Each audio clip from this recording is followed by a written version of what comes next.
You're listening to Economics Detective Radio.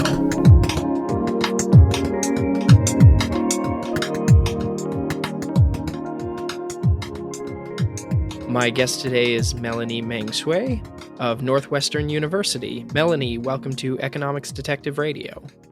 Thank you, Jared. So, Melanie's work concerns the intersection of economic history and culture, and today we're going to be talking about some of her work on the Cotton Revolution in China and how it affected cultural norms around gender. But Melanie, before we start on that particular subject, you're an economist, but your work deals with things that people might associate with other fields like sociology. Give me a little bit of background on how you got interested in these particular topics and what it means to study them from an economics perspective. Well, so in the past few decades, this is actually becoming a consensus that culture plays an incredibly important role in economic development. So some of the earlier papers deals with issues like trust. So it's clear that societies with higher level of trust has developed better and grow faster. So sort of in the same tradition, but we're using more causal methods is trying to get the questions in a more convincing way. So that would be, a two-line summary of my research. It's basically following the same idea of culture matters, but trying to leverage the setting of, say, historical China by examining the role of culture and the laboratory of the Chinese history, both by tracking the origin of the culture, the evolution of the culture, mostly following important historical events, and the persistent effects of those historical effects as a way to study the causal role of culture in the later development. Yeah, and it's really interesting to sort of this study of culture as something endogenous, something that's generated by other factors like economic factors, like the ones you study in this paper we're talking about today. I think a lot of the time we kind of assume culture is sort of given or just it's just there and it exists, and or worse yet, we just kind of assume it doesn't matter, which is clearly not the case. So with this I would say these yeah. two things almost go together because it sounds like it does not move. So therefore, people become less interesting and even think there is a taboo around associated, studying culture. But I think from my paper, hopefully it's clear that there's like a different way to think about culture. Yeah, like it's just gonna go away. It's gonna be absorbed into the constant term of some regression and then not matter after that. But clearly that's not the case, and researchers who make those kind of assumptions are missing a lot about the big picture of economic history. So let's give some background to your paper. The paper's title is High Value Work and the Rise of Women, the Cotton Revolution and Gender Equality in China. So tell me a little bit about Chinese culture and the Chinese economy prior to this Cotton Revolution. What background should people know about the world or about China pre-1300?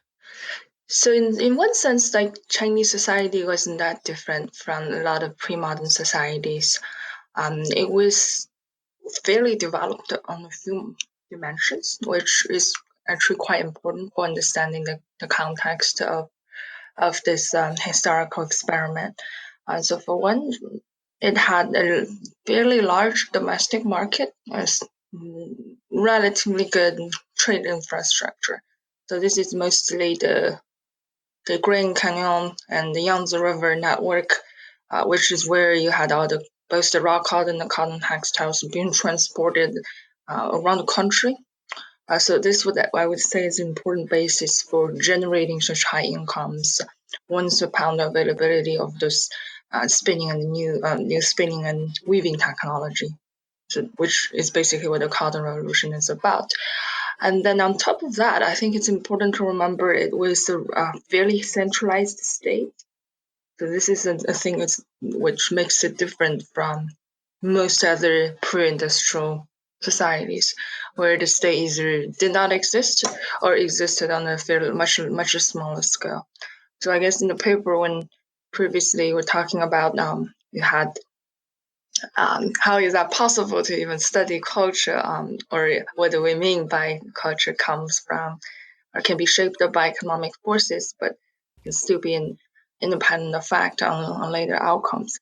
So in this case, I think it's important to remember that the Chinese were fairly centralized, which means a lot of conditions were already determined ex ante and from the center as well. So that's how we are able to say, receiving a particular shock in a local area, then those effects you see later on, it can be really associated with the shocks that hit those areas. But in terms of culture in general, it was fairly conservative. Actually, it was already a Confucian state for about 2,000 years by that point. Women in general were not really inheriting property from the parents. They were married off, usually in the teens. And widow and remarriage, widowhood and remarriage was difficult, partly because of the same property rights issues, but also it's just in general it was stigmatized. So women once widowed usually find themselves having a hard time. Right. So how much role did women play in the economy at that point? I assume since it's like most pre-modern cultures, it's a mainly agrarian economy, and so was there much of a role for women working in farming? And for that question, this is actually interesting because the Chinese had this system called in-kind taxation, and it was universal. So both women and men participated in work in the same type of, no, it's not like both working out in the fields, but rather both were doing work that can be associated with the state taxation system. So this is actually discussed by Francisca Gray in her book in thinking about the role of women in the Chinese economy. So both of them worked. Women were producing textiles, even though before 1300 it was a different type of textiles, and men were producing. No, men were farmers, so they were working out in the field. Okay, so the comparative advantage for men was to work in the fields, and for women it was to weave. But prior to 1300, they were not weaving cotton. That's right. Yeah.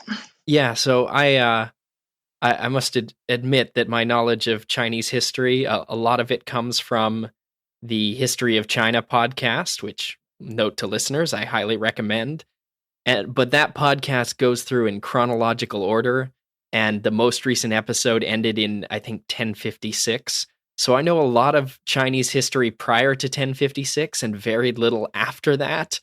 And so since we're going to be talking about mostly things that happened after 1300, this is outside of my knowledge of Chinese history.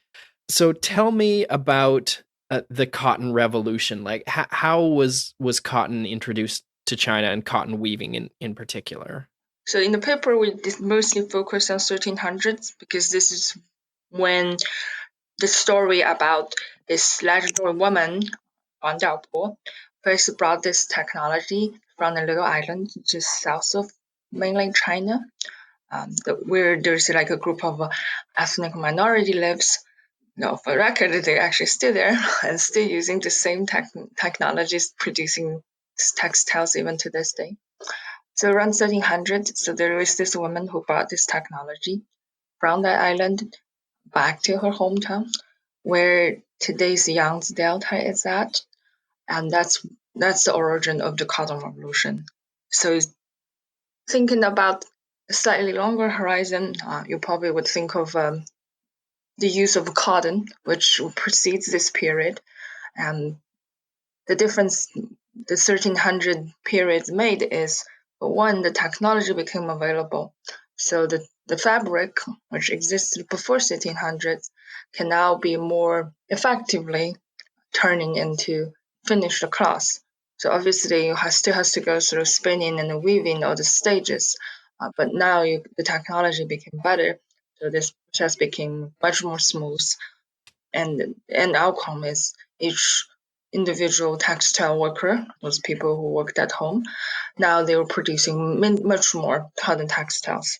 And through trade, they were able to derive a very high incomes from just weaving and spinning and weaving those cotton textiles at home. So it's a combination of better technology, access to the market, and then around the same time, you also had a large increase in the Chinese population, which constitutes a demand for cotton products for a very long period of time.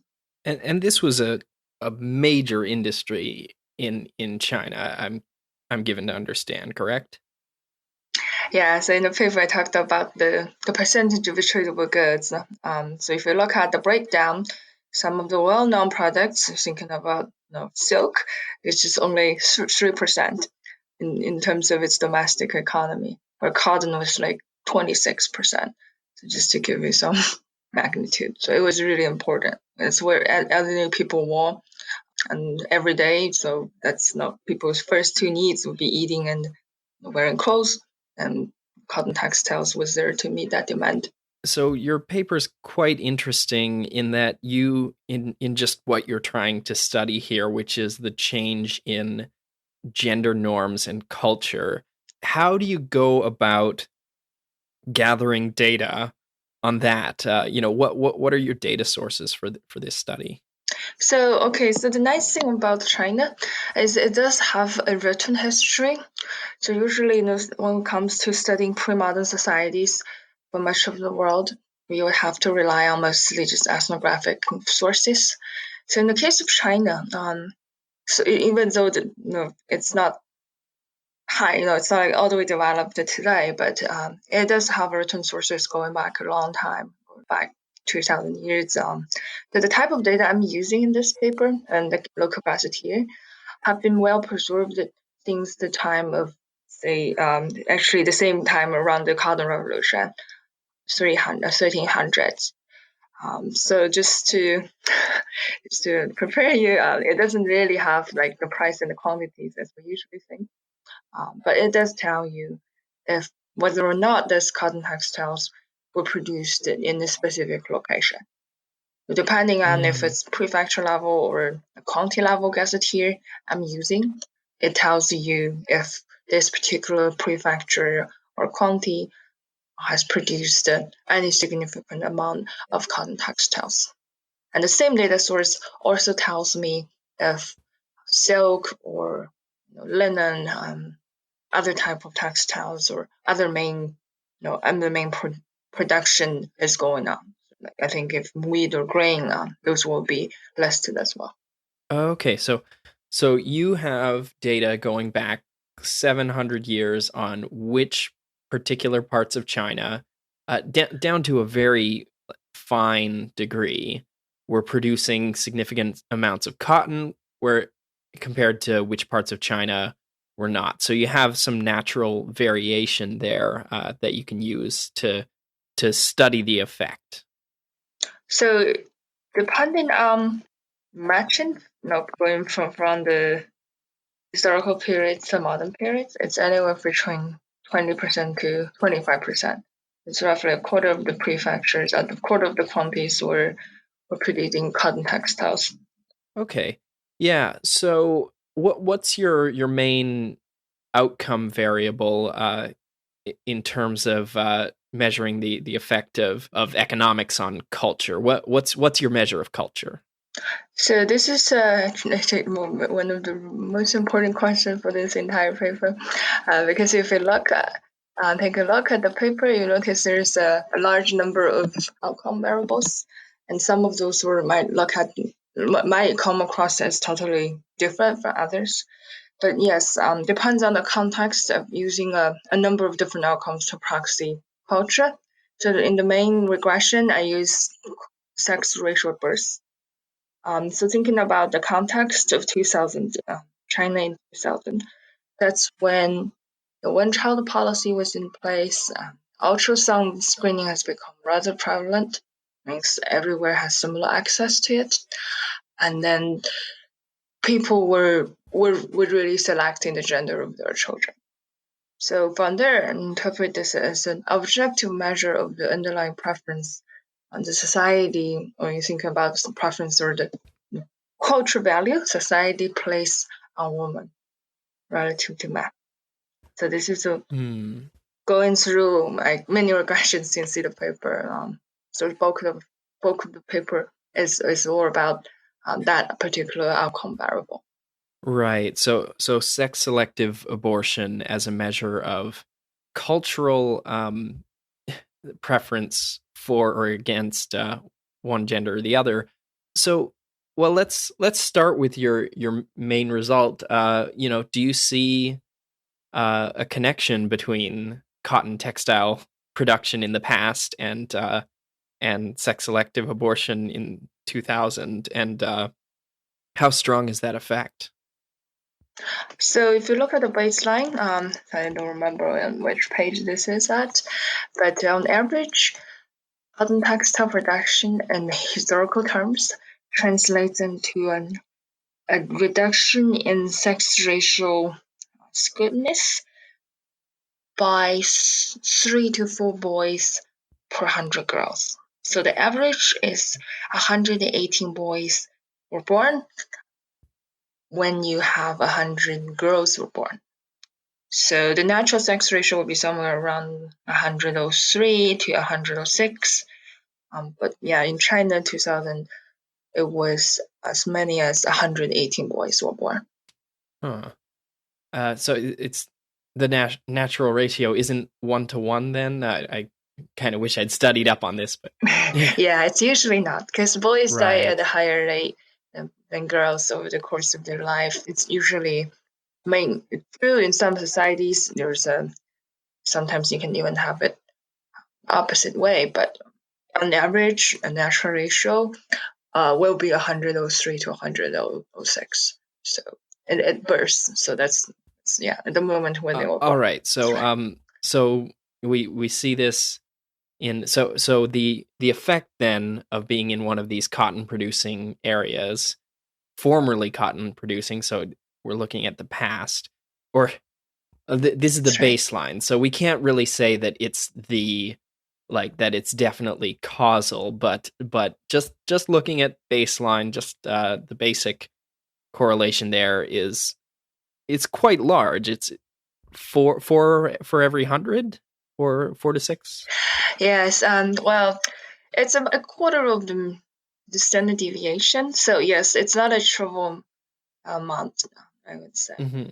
And this is again just as said, this is just as results, does not have any causal exercise yet.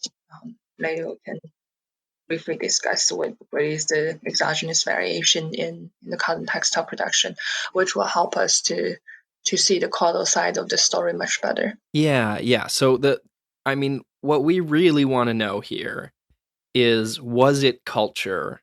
And specifically, was it the persistent effect of culture caused by this historical increase in the value, the economic value of women?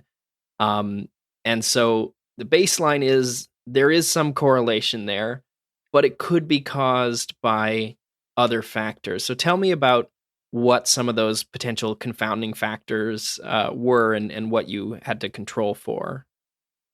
Yeah, definitely. Like even before I go into the instrumental variable exercise, I already spent a lot of time discussing some of those possible determinants. So one obvious candidate is the adoption of the technology is not exogenous. So with certain places or certain type of families or something about certain level of development, where cause of having the cotton textile production in the first place. Because after all, cotton textile production, it required each household to own a piece of machinery, which can be a limiting factor. So then I look at the pre-existing conditions. So this is again thanks to the historical data that is available.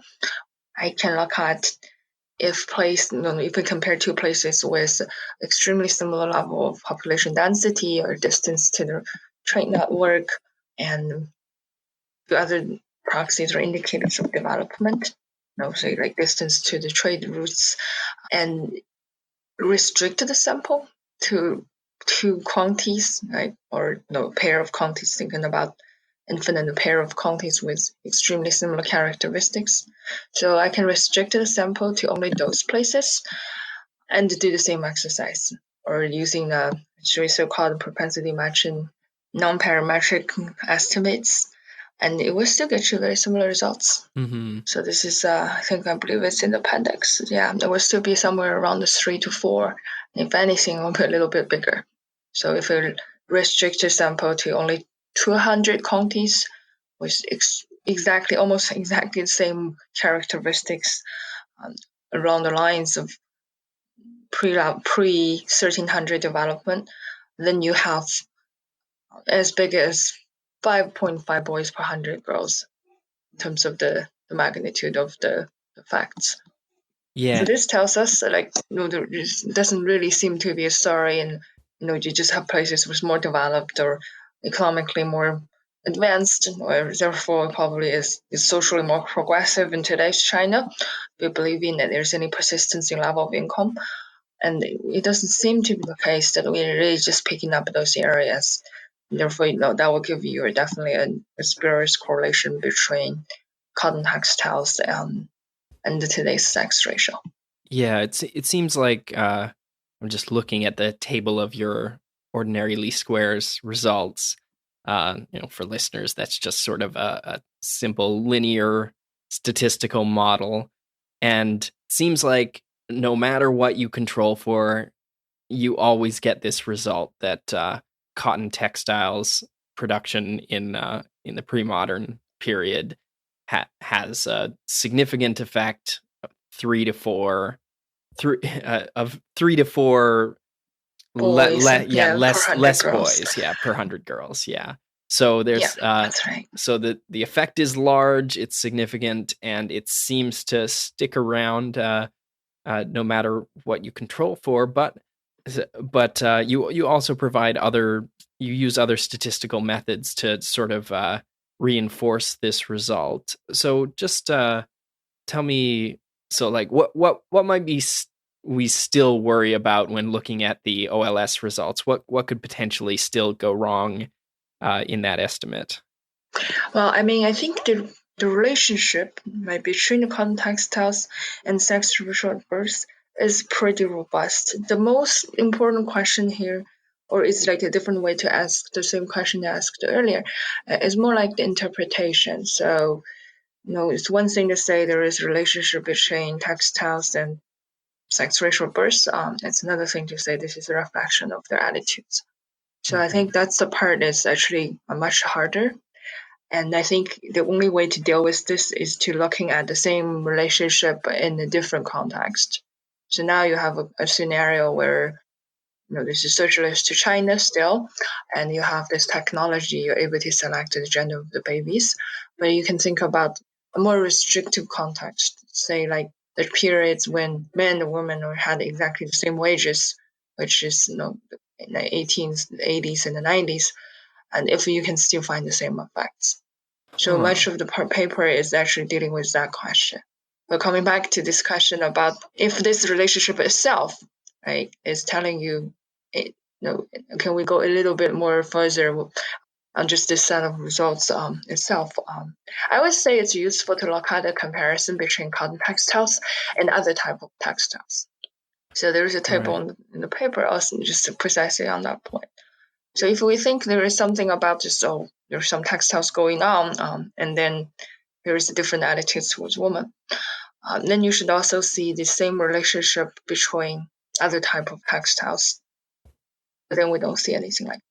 Right. Okay. So with cotton textiles, they specifically raised the earnings of women and other factors like the how well women were able to continue surviving after if they were widowed, and things like that. These other textiles these other textiles didn't have that effect. And so if the causal mechanism you're talking about, which is high value of women in the past, leading to a cultural change, leading to different cultural attitudes in 2000, if that's true, then these other textiles should not have an effect. That's basically the gist of this robustness check.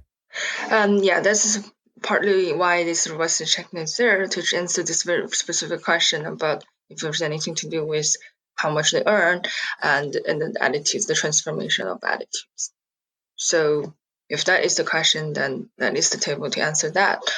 But if you're thinking about to ultimately deal with this, where we have textiles and where we happen to have the sex ratio at the birth, if there is this happen to the question, then you do have to look at the instrumental variable results, which is I think it's just a few more pages down. It talks about the logic of using an instrument to proxy suitability for cotton weaving specifically. So this gets around, this deals with this how and why people were weaving or spinning and weaving in the first place.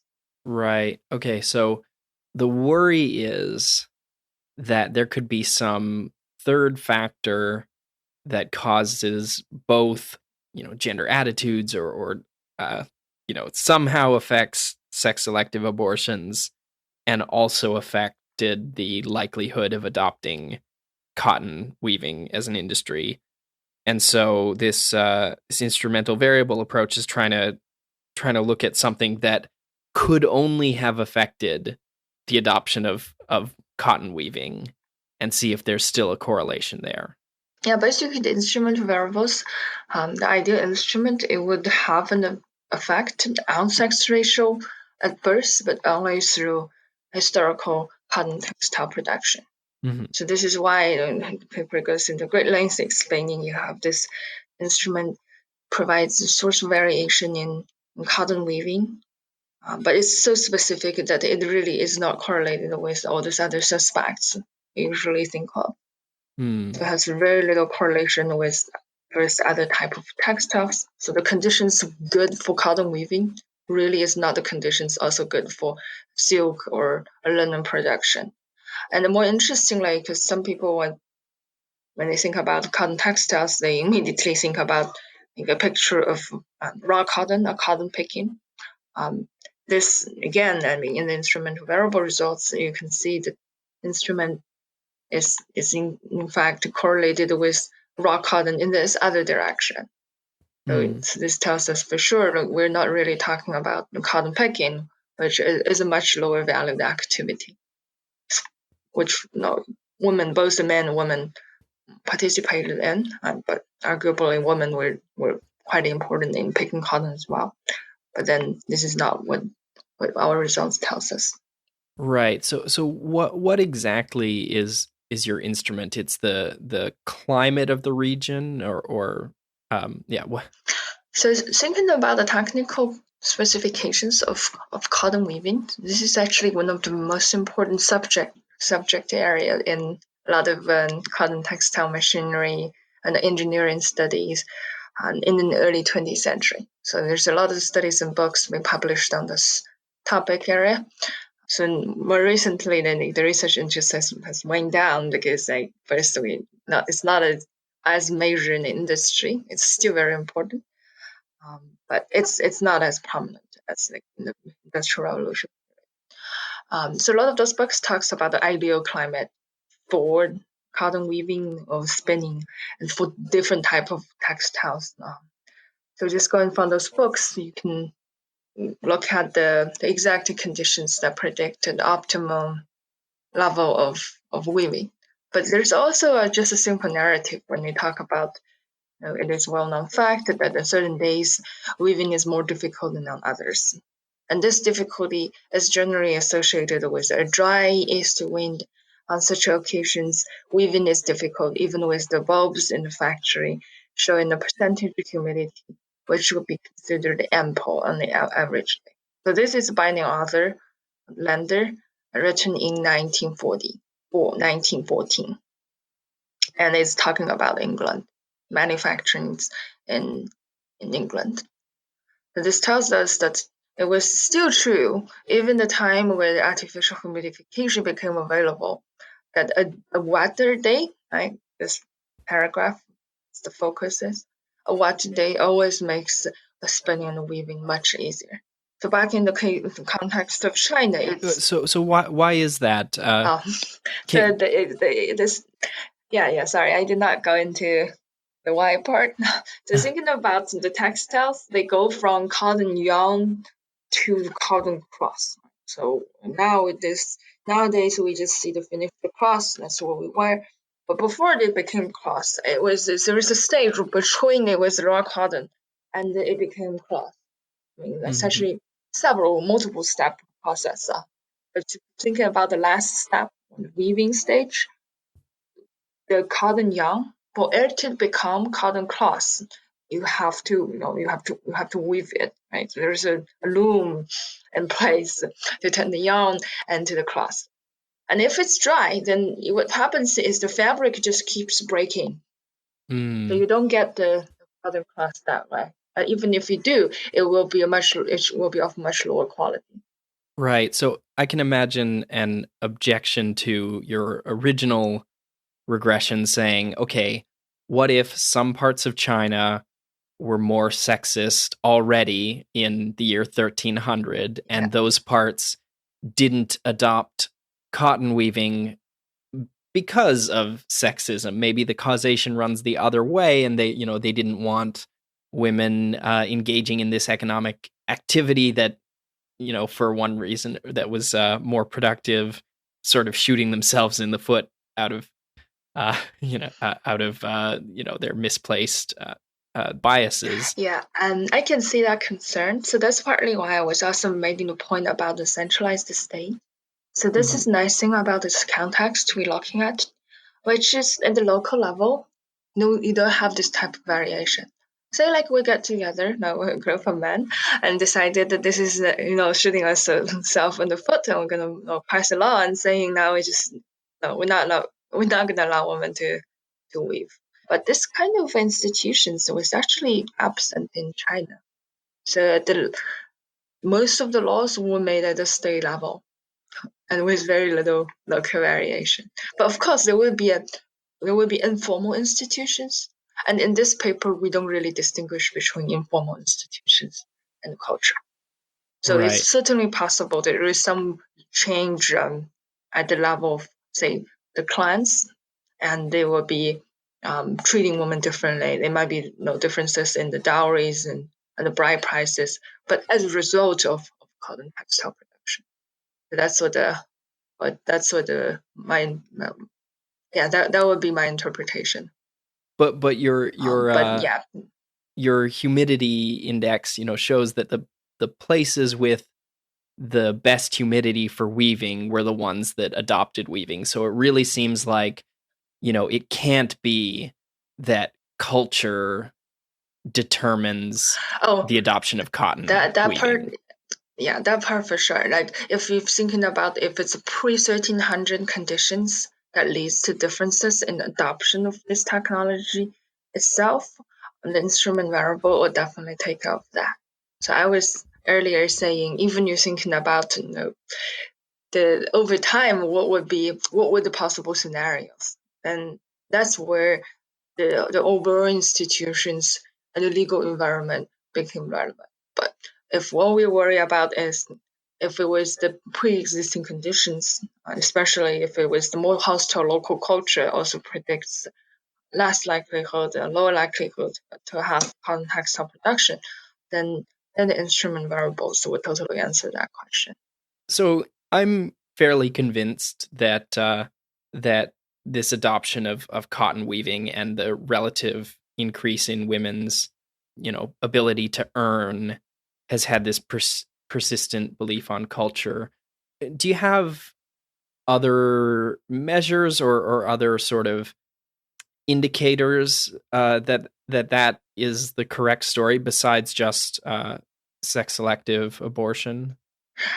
So yes, to answer this question, one thing I've done is to look at the outcome variables and the various settings even just around the same time, but different outcome variables.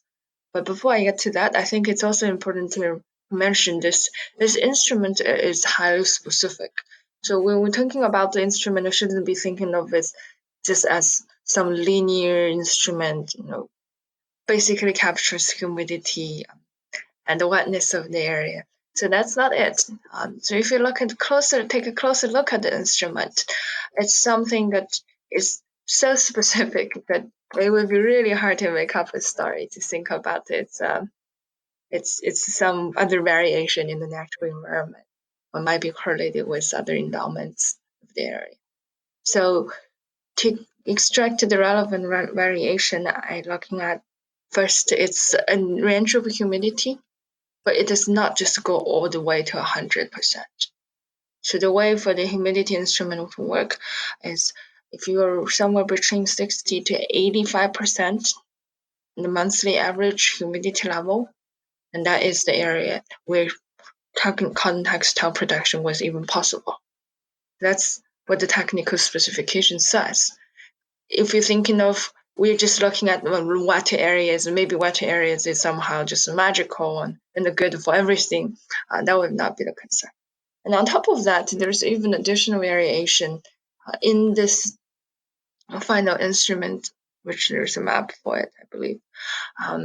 It's the number of hours available each day for the production of cotton textiles.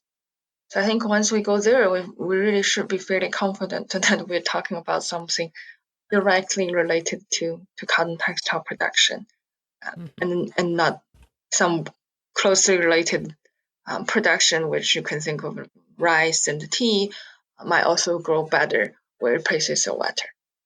And by the way, in the paper, there's also robustness checks just on those crops in order to be sure that those are not the confounders that gives us some false correlations. Yeah. So someone might be worried that that your measure of humidity based measure of how appropriate or how productive cotton weaving is might also be capturing something else, like how well other crops grow in that region, or something like that. But you've made it very, very specific, such that it can really only be the effect on cotton textile production, and not some other crop or trait of the area that this humidity and combination of things is affecting. Yeah, I think the relevant mindset for this is just to imagine that if you're a factory owner, where would you be putting your plants? And if this instrument goes exactly in that direction, then there will be at least putting aside all those other concerns or conditions, just on the natural environment side, that will be the places you want to have cotton textile production. So I want to talk more about your other measures of cultural change. So you have a whole section on widows and historical evidence about the economic ability of widows to support themselves. Tell me about that. Like, first, where does that data come from? So the widow data is so there's two main sources where widow data were recorded. So first, this is not a universal widows in all those areas. Like the Chinese did not really have, as I just mentioned earlier, did not really have a very local level institutions such as church or Catholic Church in Western Europe. And it has clan data or gazetteer data, has like genealogy data, but that data did not tell you anything about women usually. So what I have in this paper is to make use of this very interesting, actually quite cruel institutions in historical China, where the state gives the woman a title of the virtuous woman or virtuous widow title, in the two conditions. One is if they stayed widowed for a very long time, usually it's like 30 to 50 years, then they will get this title. And this other scenario is when they commit suicide upon their husband's death. Huh. So that regression is exploiting the difference between these two choices made by a woman. When we say choices, sometimes this obviously is it's not really truly voluntary. So thinking about other parts of the world, you might have heard similar tragic stories of what happened to widows. So in China, I wouldn't say the scenarios is that different. But the only difference is we do have this state-led sponsored institutions which did give women some recognition for whatever they chose to do. And this gives for this paper, this gives us some data and the statistical evidence on how this cotton textile production at the time translates into a better conditions for women. So again, like this is not necessarily about norms per se. It can just be a reflection of generating better conditions for women in those areas with cotton textile production. And when is this data from? So like when do we know, what time period do we know about these suicides? So I look at the 1600s. So, but this is basically constrained by the time and the resources I have when writing this paper. But the institutions were pretty long standing. So in theory, you can look at it for even longer period, which can be a separate project later on. So in this paper, I look at 1600s. This is the period we know cotton textile production has already taken place in most of the places I have in the sample. And so the idea is just to see if there has any effects on women yet. So cannot really speak to norms at this moment, but at least this tells us there's women were already beneficiaries of the production of the cotton revolution. Okay. And so what kind of relationship do you see between the behavior of widows and cotton production? So the general finding is places with cotton textile production is also places women were more likely to just stay widowed rather than committing suicide. Yeah, everything is among women who became widows. So we don't really have women who are not widows, but like conditional on they lost their husband, they were more likely to stay alive if it is a place with cotton textile production. Okay. So and do you have a magnitude on that? How much more likely or less likely are widows to commit suicide when they have access to this cotton industry? So, in terms of magnitude, thinking of cotton textiles, so if a place goes from not having to having cotton textiles, then women is so this again goes to how this dependent variable were constructed from the sources, but it's somewhere near 50%. So Wow. if you're thinking about a place with or without cotton textiles, women are 50% more likely to less likely to commit suicide. It's a place with cotton textiles. Yeah, that's I mean it's kind of an astounding result, and I mean it's amazing also that we can be studying something like that so far in the past. Just there are not a lot of good data sources that far back. Oh yeah, the data on that is actually incredibly good. Yeah, it actually can goes to year by year, and here you just see a polled OLS, which means it's several different years the data origins pre-import together. But yeah, in theory you can look at this very closely, and might even be able to extract some time variation. So yeah, so it definitely paints a picture of a pre 1300 China where women were held in low regard. Do you want to talk a little bit about Confucianism? It shows up in your paper a lot, and the fact that Confucian sort of doctrine placed a very low status on women. What role does that play?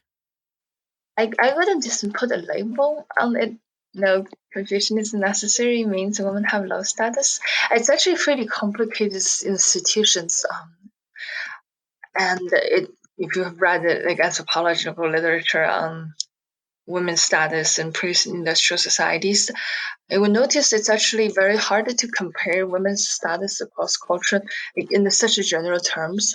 So it's possible to compare their status in a particular area, say like a woman's, say, inheritance rights, or say women's domestic authority. But it's much harder to say in on average or in general women or more hold in higher regard or lower regard, and in such a systematic terms. With Confucianism, what I would say is, on one hand, it does disadvantage women, because the Chinese did not really have like the monotheistic god as Western Europe or the Middle East, but it did have this idea of ancestral gods, which means your ancestors basically gods. But then somehow women cannot be a legitimate ancestors that carry on the family line. So, like, if a family has only a daughter, basically we believe the family line has ended. So, in a society where the family or ancestors are only thing that matters, is like source of spirituality, I would say that its difference is crucial. Not having a male offspring can mean much more to a Confucian family than to some other types of family. But in terms of, say, attitudes towards women's contribution to the household, there is nothing particularly stigmatizing about this. So hard work is in general valued in the Confucian tradition. We always think people who work hard is more virtuous. So that's, at least that is opens some pathway, I would say, for this idea that good labor speaks to some characteristics about the person. And then on top of that, it may be a slightly different point to the Confucianism idea, but it's also related to, because it's a Confucian state after all, is it gives women very few rights. Under the nominal sense, especially after the Song period, which is the period you've studied in the podcast of history of China. It Yes. Formally it has very few rights. Women, even some of the rights they already had at the time, were taken away. But informally, it does persuade the younger family members to give at least older women some respect. So it's not uncommon that older women were highly respected in the family. Their orders are being followed, especially when the oldest male passed away. Then it's usually the oldest female is being the leader of the family. So Confucianism does give some room for that. Yeah. So there's, it's obviously complex and can't just be summed up very simply, but there is a reverence for elders, and Yeah, that seems to that's be right. fairly gender And that, neutral. yeah, that no, well, don't know about gender neutral, but given that women naturally do live longer, so you do see a lot of Mhm. women having like a few years in their life has been very important. They do have authority at home. I would say that's actually somewhat unusual. Yeah, most people also said that in most societies, it's incredibly tough to be an old woman, at least in the prehistorical terms and the pre-modern terms. So I guess just one more point just to drive things home. Somebody may have listened to all of this and followed, and maybe they agree that there's some relationship between cotton production and attitudes towards gender. But I guess just to be complete, you connect these cultural attitudes with historical data on cotton production. And what if someone were to say, well, what if it's just modern, the modern, what if the effect is not from cotton production historically to culture, but it's from cotton production historically to the modern industries in those regions to this result of sex ratios. Yeah, but the paper actually looks at that as well, because I mean, this is a very obvious Mhm. thing to worry about to begin with, especially if you think about a normal context, right? This is basically proto-industrialization. It was a particularly long, it was a particularly lengthy period. It went on for 500 years, whereas in England or in America, this was like usually is 50 to 100 years of period, and that's it. We'll move on to industrial period. Whereas in China, it's just a prolonged process of proto-industrialization, which actually never directly led to industrialization. But for my purposes, this is actually ideal because there is a lack of a connection between the early development, at least in the cotton sector, the cotton textile sector, and the later economic. So if you look at just the raw data, it's also very obvious that there's very little overlap between cotton textile production in the past and the cotton textile production in the contemporary period. There's a lot of reasons why this is the case, but the easy and the obvious thing is that the industrialization in China mostly did not happen until the 1980s. And there is a substantial gap between the period when cotton textiles were important and when the economy fully took off. So that means so the gap itself is about 140 years, just to be clear. But this is conceptually or economic. If we think about the process of economic development, this also means the determinants of these two, um, aside from economic geography, which is already being controlled for in all those regressions, there is very little left in terms of the continuity of economic activity compared to other settings we might be able to think of. So for the simple, you have places with proto-industrialization, there is cotton textile production, but the same places is not necessarily more developed today, and it's not necessarily having more women employed, which is actually an important part of the paper. The socialism and how the state socialism makes all the whole analysis much more credible, because in the state socialism, every woman worked. So this is definitely not something we're worried about. It's not the case that you have cotton textile production in the past and the women continue to participate in the labor force more, and therefore you have all those results we're seeing today. It's also not the case that you have cotton textile production in the past, therefore you're just richer and more developed and more industrialized in today's context.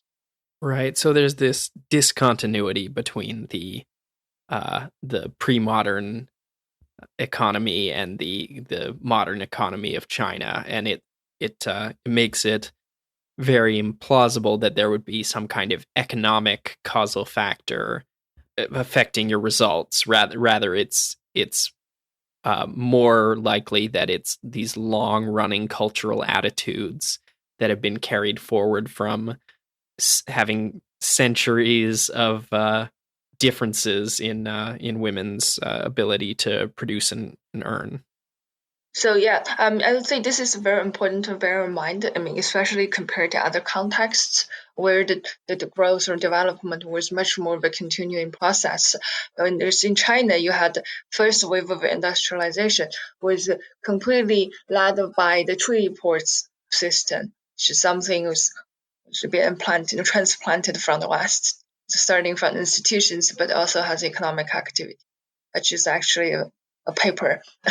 It's also a long-run development paper written a couple of years ago.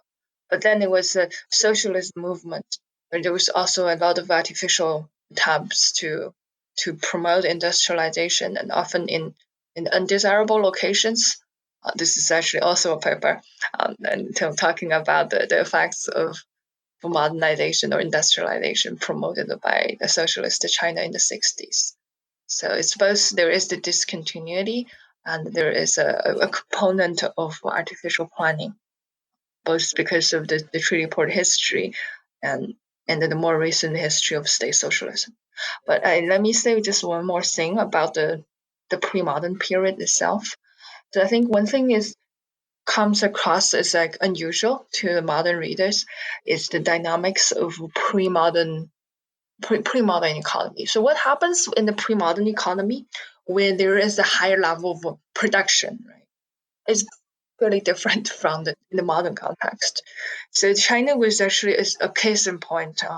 In fact, this speaks to how come there was the great divergence between China and England indirectly. Because when these households were producing so much textiles, a woman were doing this and mostly at home. So instead of having the normal agglomerations or fast rate of urbanizations or accumulation of capital, those were individual households were consuming whatever they produced. And the one best way to consume that income is to having more children. So that's exactly what happened. So those areas or locations, so instead of having the economic boom in the modern sense, it mostly just had a higher level of population. So here we can't really judge the nature of that type of economy. We can only say, and economically, no, that's the dominant fact. A larger population over time was actually a lower real wage for those areas. If you're looking at the population data in the 1840, that's actually crystal clear. The places with cotton textile, so on average have a slightly larger population, even though holding constant the size of a population in the 1300s. So I guess some readers might have heard of this whole idea about Malthusian dynamics. Yeah. And in fact, Malthus had this idea after he went to China in the early 1800s, witnessed how this process was unfolding. And I would say cotton textiles probably was one of the contributors to this process. And it has led to the population in China went from somewhere near 50 million in the 1300s all the way to 400 million in the late 1800s.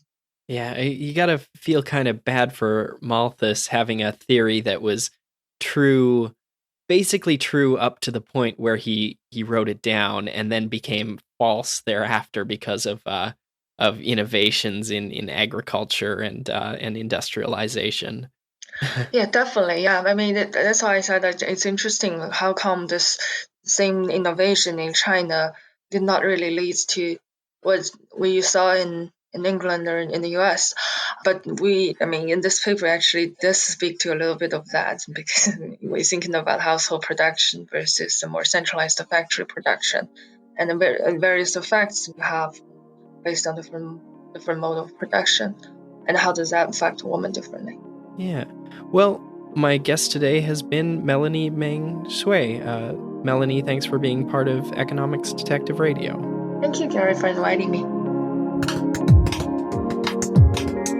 As longtime listeners will know, we do a discussion question with each episode, which I post to the Facebook group.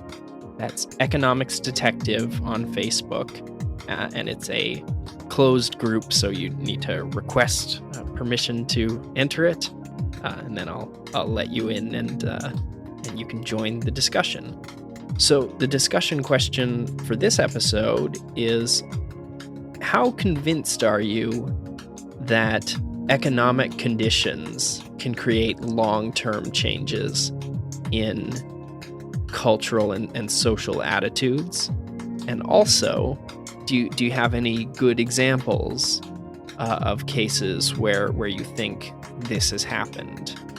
So if you want to answer that question, head over to Economics Detective on Facebook and join the group. Thank you, and I'll be back next week with a new episode.